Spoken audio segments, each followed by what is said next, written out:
మీరు చాలా తప్పుడు మాటలు మాట్లాడారు రేవంత్ రెడ్డి గారు. మీరు కేటీఆర్ని పట్టుకొని నీ అవ్వ అని అనొచ్చునా? మీరు అనొచ్చునా సార్? నువ్వు ఒక ముఖ్యమంత్రి కదా, ఏం మాటలు అంత అహంకారమా? అంటే ముఖ్యమంత్రి నేనున్నానా? ఎన్ని రోజులు ఉంటుంది నీ ముఖ్యమంత్రిగిరి? తెలంగాణ ఉద్యమంలో ఆ తల్లి కేటీఆర్ గారు వాళ్ళ అమ్మ, ఆ తల్లి ఒక్కరోజు కూడా కంటిన్యూ నిద్రపోలేదు.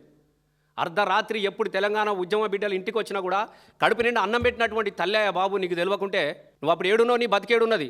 ఆంధ్రలో పెట్టిన బిర్యానీ పొట్లాలు తిని కూడా బతికిన రోజున తెలంగాణ బిడ్డలకు ఆ తల్లి నందినగర్లో ఇంట్లో అన్నం పెట్టింది. మాలాంటి అనేక మంది తెలంగాణ ఉద్యమ బిడ్డలందరికీ రాత్రనక పగలనక స్వయంగా వడ్డించింది. అట్లాంటి తల్లిని పట్టుకొని, అందరు తల్లి ఆమె, ఒక కేటీఆర్ తల్లే కాదు, మాలాంటి తెలంగాణ ఉద్యమ బిడ్డలందరూ కూడా ఆమె తల్లి లాంటిది. అట్లాంటి తల్లిని పట్టుకొని నీ అవ్వ అనొచ్చునా? ఒకసారి మీ అవ్వను అడుగు, పోయి చెప్తుంది, ఉంటే అడుగు నువ్వు.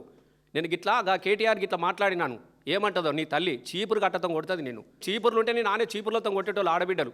ఒక సర్పంచ్ల సత్కార స్థర్మంలో ఒక తెలంగాణలో ఉన్నటువంటి తల్లుల గురించి, అవ్వల గురించి నీ అవ్వ అని మాట్లాడినటువంటి కుసంస్కారం ఉన్నది నీకు.